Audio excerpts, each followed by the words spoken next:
But my biggest problem with this is we were just talked about it earlier. Solo Sikoa is nothing but a fucking loser. So you mean to tell me now all of a sudden he's a badass? Fuck you. No. Maybe you're equally as dangerous. I don't know. I'm interested in the match. Guys, this is Lyra Valkyria's fiance. I repeat, this is Lyra's fiance. Anything is possible. Cole got involved. Like he grabbed Gunther's foot when the punter was pinning him and shit. And Gunther finally won with a sleeper hold. Punter almost fought out of it, and then got up in Gunther's face after. So fuck all of you, man. My notes for this match: it wasn't a slaughter. And then R-Truth comes out for no fucking reason. You remember that segment you talked about earlier? Yeah, I said it was stupid. You said you didn't know where they were going or whatever. That's the tie-in? That's the tie-in. He's Cena's only fan. Okay. Backlash. We're in St. Louis, of course. Walkers are the punter who lost to Vince McMahon, Gunther, the girls, and Randy Orton. Then they did a pussy fart of an intro video. I usually use this time to get set up, so I don't really watch it. Right off the bat, we had LA Knight versus Drew McIntyre versus Damian Priest versus Jacob Fatu. Fatal 4-way match for the U.S. title. And we got a big Fatu chant right off the bat. Then Priest and McIntyre, they spill out of the ring. Then Fatu and Knight went at it inside the ring. Knight runs wild before forming an alliance with Priest against Fatu. And then Priest and Knight ended up fighting. McIntyre runs wild, then Priest gets him. Then Priest runs wild until Fatu Samoan drops him on the barricade, which I thought was cool. Then McIntyre and Fatu do a stare down from opposite ends of the ring, from the floor. And then they just start trading punches. And then Fatu Samoan drops McIntyre. McIntyre gouges Fatu's eyes. I love that that's just a move. I wonder if that's good. Is that in the 2K25? You know? I don't. They got to put it in one of them. So the Knight gets involved when Fatu has McIntyre in the Tree of Woe. So Fatu headbutts Knight off the turnbuckles. McIntyre does his core strength bullshit to Fatu, but Fatu turns it into a swan dive to Knight. And then he gets up, he does the running ass charge to McIntyre. He gets up off of that, and he does a suicide dive to Priest on the floor. It's a cool spot, but it was a lot. No breaks. Right? And then Fatu hits McIntyre with another swanton, and then Knight hits Fatu with the BFT. Then Priest hits Knight with the choke slam, and then McIntyre hits Priest with the Claymore. After McIntyre hit Priest with the Claymore, Priest fell on Knight. So, yeah, McIntyre had to rush to break up the pin. After that, McIntyre hit Knight clean with a Future Shock and a Claymore, and it looks like he's what... Poor Knight. Like, you knew he was getting pinned no matter what. But anyway, he gets hit with the Future Shock and Claymore. Priest pulls the referee out of the ring, and he and McIntyre just start fighting outside the ring. They fight in the crowd, and McIntyre tries to suplex Priest off some shit, off this like platform thing, and he ends up getting choke slammed instead. And it was one of those things where they took them both out. That doesn't ever make sense to me, especially if you're going to do a choke slam. You've seen it done where you don't have to land on your ass at the same time. I mean, it was just south of heaven, so... What makes more sense? Doing a choke slam off the fucking thing or doing the thing where you break your back too? I mean, I wouldn't have gone down with him. Nobody would have gone down with him. That's my point. Yeah. So, about that spot, Drew McIntyre's head apparently hit the concrete. But he's really? Okay, so there you go. He's always getting banged up. Yes. But he's gonna be okay, they say. So yeah, so McIntyre and Priest, they're out of the match. So Knight gets Fatu on the announce desk. Solo comes out. He's like, oh no, gotta save Fatu. And then Jeff Cobb made his debut. He aligned with Solo. He attacked Knight. And Fatu got the moonsault. He didn't look thrilled about Jeff Cobb at all. And Fatu retains 1, 2, 3. No surprise there. The surprise, of course, would be that Jeff Cobb is, I guess he's aligned himself with Solo. So maybe he's Solo's new right-hand man as they're pushing Jacob Fatu out. I guess he's going to be the face in all this. Here's my problem. Not that it matters, but Cobb is Filipino. He's not Samoan. So it's like the whole Samoan thing's dead now. Like, you had Zilla in the other one, don't they? No. Zilla's still in wherever it is, MLW or whatever. Don't they have two that they signed? That guy Hikaleu. Now I haven't seen him recently, but the last I saw of him, he's a tall guy who looks like he's not coordinated. Oh, I see. So he's not as menacing. Now this is the last time I saw him. Maybe he's muscled up or something because he was in AEW last time I saw him. So maybe he's muscled up, grown into his body a little bit, and he looks more menacing. But he's 7 foot tall. That's his draw. Okay. It's just that they've spent like all this time making the Samoans prominent, and I don't know. But my biggest problem with this is we were just talked about it earlier. Solo Sikoa is nothing but a fucking loser. So you mean to tell me now all of a sudden he's a badass? Fuck you. No, that's not how that works. Especially Jacob Fatu. He's the one that couldn't travel, remember? He's so dangerous. You're telling me Jeff Cobb's more dangerous than Jacob Fatu? Maybe they're equally as dangerous. I don't know. I'm interested in the match though. I know Oh, it'll be a great match. Yeah, and he doesn't have to be Samoan. They just have to tell us he's Samoan. You can tell. Oh, Yokozuna was not Japanese. That's different. and and Domino, or no, was his name Deuce or Domino? Jimmy Snuka's son. They tried to portray him as a white guy. Clearly, he's not white. Try to help him out. That's what they did. Well, after that, we move on to the girls' match. I can't believe they gave it a video package, for one. And Seth's husband lost and then threw a really big temper tantrum after. And it did not... Like, I had to rewind it because I'm like, oh, man, they really did it. But then they're talking about how what's her head retained. So I had to rewind. Like, she didn't look like she won at all. Yeah, she did lose, Becky, this is. It was a pretty good match. The whole match was set up as Becky kept trying to cheat. There was a point where she tried to take the turnbuckle off. Or, no, she did take the turnbuckle pad off. And she brings the chair in the ring as she tries to use the chair. The ref catches her, so she couldn't use the chair. As she tries to use the turnbuckle, the ref caught her. She couldn't use that. And she tried to grab the ropes at one point. She got caught again. So she kept trying to cheat and kept getting caught. She beat her ass because she didn't win for cheating. Well, she couldn't put Lyra away. There was 3 manhandle slams in this match, and Lyra kicked out of all of them. Oh, good. So she finally was able to take over Becky Lynch, and she won. Again, this was a good match, but that's not the story of the match. The story of the match was at one point they're fighting outside the ring, and they fight over to the crowd. They didn't go in the barricade, but they fight over to the crowd. And Becky Lynch is yapping at this guy. Turns out this was Lyra Valkyria's fiance. Oh. Yeah. Now, why is that a conversation? Just a quick little show and tell, because you have to see it. I can't just describe it. It is a guy, by the way, so this is actually going viral. Now, this particular tweet is what's going viral. Guys, this is Lyra Valkyria's fiance. I repeat, this is Lyra's fiance. Anything is possible.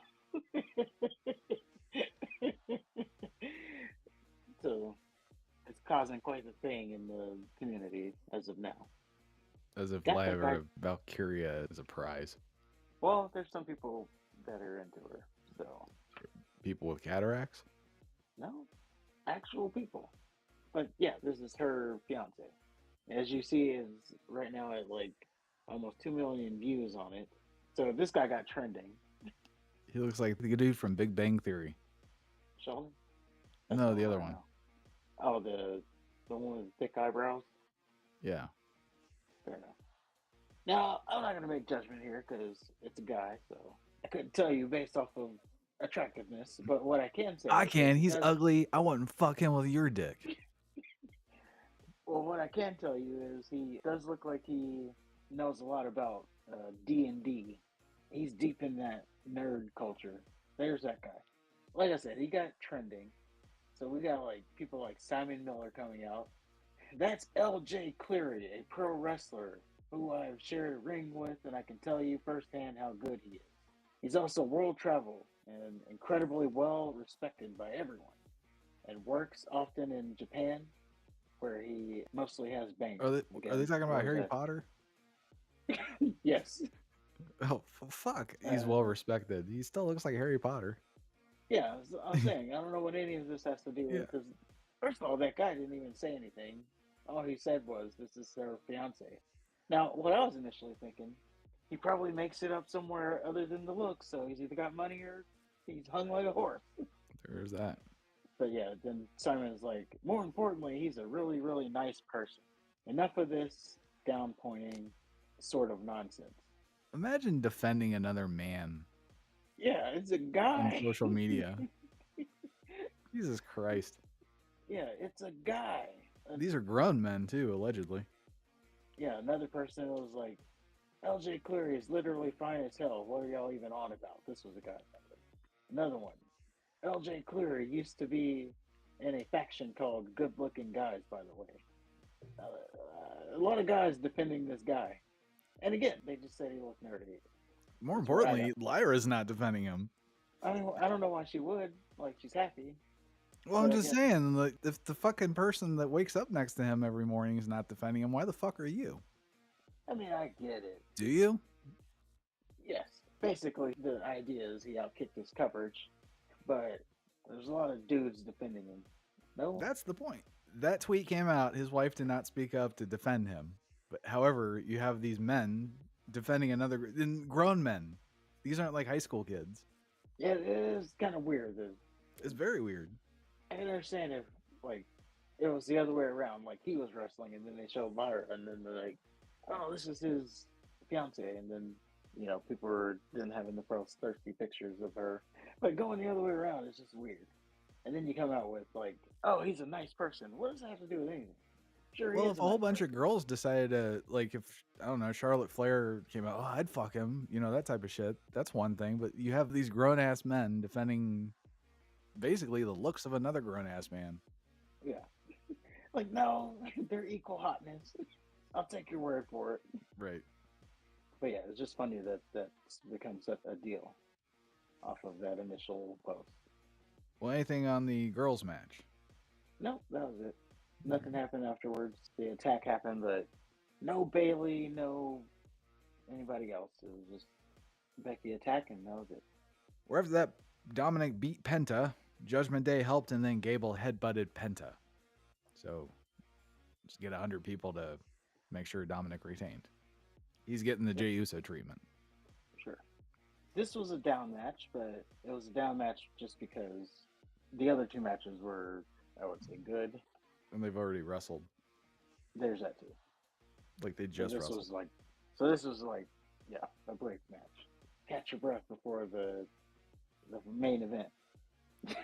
I dare say this would be the girls' match. Well, the girls' match was pretty good. That's what I heard. I mean, I didn't waste my time, but it seems to be getting a Well, lot more praise than fucking Penta and Dominic Mysterio. yeah, and it wasn't a bad match. It was just, I don't know. It's At the some same point, there shit, was going though. to be a, well, at some point there was going to be a down match, and it just had to happen that way. But it was a good match, though. Then we get Gunther versus the punter. They suckered me in because the punter was getting his ass whooped, and I was enjoying that. But it was way too long. Gunther beat the punter's ass, but somehow the punter got stronger for it. Like he fucking did a comeback. And then Dumbfuck Cole got involved. Like he grabbed Gunther's foot when the punter was pinning him and shit. And Gunther finally won with a sleeper hold. Punter almost fought out of it. And then got up in Gunther's face after. So fuck all of you, man. My notes for this match: it wasn't a slaughter. That was my It note. wasn't. Up until a point, it made sense because like Gunther was just beating his ass, and McAfee would get his shots in, but they wouldn't do anything. But then McAfee would stop selling the chop, and it's like, dude, it seemed like McAfee had a shot. Yeah, when they did the suplex spot, I was like, are they really going to do this? Yeah, I was so pissed. I was getting ready to throw something. I thought Goldberg was going to come out. I thought something was going to happen to cost him the match. He was beating McAfee's ass, and then he talked shit to Cole. He'd invite Cole to the ring. Come on, save him. Yeah, that was the rumor that Goldberg was going to come out and set up their match for whenever it was going to be set up for, but it didn't happen. And what is next for Gunther is the question. What is next for Gunther? I'm almost afraid to find out. Yeah, doesn't look so good. Nope. Well, then we had Orton versus Cena for the undisputed title. It's interesting how there's no stipulation. Yeah, it was just a straight up nostalgia match, is what it was. Exactly what it was. Even the hype video pointed out that it's actually a historic rivalry between the two. Of course, Orton RKO'd Cena a bunch of times leading up to the match. And in the match, Cena goes for a handshake and then he pokes Orton right in the eyes. And then Orton pokes Cena's eyes. Cena teased walking out. Orton chased him down. They did 10 punches. Orton stomped Cena's limbs. Then they did this weird fucking sleeper hold spot. Cena would get him in a sleeper hold, and then Orton would reverse it, and then they'd keep like fucking getting each other in the sleeper hold. It was stupid. Cena hits a 5-knuckle shuffle. Orton fights out of the STFU after that. And then Cena FU'd Orton, and at the same time, Orton RKO'd Cena. And then they immediately just started trading punches after that. So Cena hits another FU. Orton hits an RKO, then goes for a punt. And Cena counters that with another FU. Cena goes for a punt of his own. He makes a weird face. And Orton moves out of the way, and that takes out the ref. So then Cena hits a FU, but there's no ref. So then he goes and grabs the title belt to use on Orton. Orton hits another RKO, and Cena just rolls to the floor. The crowd did not like that at all. They started chanting bullshit, which I didn't have a problem with, actually. It's not like every match had that spot. Right, yeah. So Orton and Cena fight on the floor, and then there's a second ref bump. I guess the ref's face went right into the steel steps. It's funny. And Orton FUs Cena on the announce desk, and then sets up a table ringside, and FUs Cena through that one too. And he hits an RKO, and the second ref comes out, but he wasn't fast enough, and Cena was able to kick out. Orton starts arguing with the second ref, and the ref gets hit with the title belt. Cena tried to hit Orton with the title belt. Orton ducked. Ref got nailed. So he's out. So then Orton hits another RKO, but apparently WWE only brought 2 referees because only a bunch of officials come out. And Orton's looking around, he's like, not one of you motherfuckers can count to 3. So then he gets into it with Aldis for no reason, and he RKOs everybody. Yep. I didn't know one of those guys, but Aldis, Jamie Noble, yeah. Ari Daivari, I think that's the Hurricane. And then, yeah, some dude. Well, after that, Orton goes to punt Cena again. And then R-Truth comes out for no fucking reason. And he gets RKO'd. And then Cena nails... You remember that segment you talked about earlier? On SmackDown? I remember skipping it, yeah. Well, no. The R-Truth segment on SmackDown? Yeah, I said it was stupid. And you said you didn't know where they were going or whatever? Yeah, that's what I was saying, that I was wondering what the payoff was with this whole R-Truth thing, and then I find out that, he's just going to come out for absolutely no reason. Well, that was the reason. Because he was there on Monday Night Raw with the John Cena sign? Yeah, he's like... That's Cena's the tie-in? That's the tie-in. He's Cena's only fan. Okay. So yeah, R-Truth got RKO'd, and then Cena nails Orton in the balls and cracks him with the title, 1, 2, 3. He got hit with like 5 FUs. Yep. But one title crack. And then after the match, Cena got on the mic and talked shit. Said, look at the last real champion. And that was Backlash. And they seem to be teasing, I guess, already that Cena's going to turn back face. So after Backlash goes off the air, well, he cut that promo before they went off the air. And then after they went off the air, Cena poses for the fans. And then as he's leaving, the fans start chanting, "Thank you, Cena." And then he gets like emotional. And it looks like he's contemplating that he's maybe doing the wrong thing. And then we skip ahead to the post-show conference. Triple H is talking as he normally does. Cena comes into the post-show conference, says he wants the floor. He's talking to the people there about maybe he's been going about things the wrong way. And as he's getting into it, R-Truth comes out, this at the post-show conference. He says something to Cena. Cena tells Truth that it was inappropriate, and if he continues, there will be consequences. And then he FUs R-Truth to the table at the end of the press conference. And that's what I said. I guess they're going to have Truth versus Cena now. Oh my God. So we're wasting Cena's appearances on R-Truth. What if he You gets might as hurt? well. Yeah, I was gonna say you might as well have him wrestle the Miz too then, because they Jeez. have history. He beat John Cena at WrestleMania, so go ahead and throw him in there. What if R-Truth Bret Hart kicks Cena in the face? It could happen. And Cena has to go like the next 20 years talking about how R-Truth ruined his career. Yeah, it could happen. But it does look like at least something's getting set up for R-Truth, which, yeah, Who cares? I don't know. Like, this is the thing. Like, he's literally the comedy character, Exactly. and now thrust him into something serious, and we're supposed to take him serious now. That's not Not gonna gonna happen. happen. Yeah, it's just gonna devalue Cena and waste his appearances. That's the most important thing. Yeah, waste of time, if that is the case. Yeah, maybe something else happens. Maybe it's a different direction, but it does look like where they may be going. That was Backlash.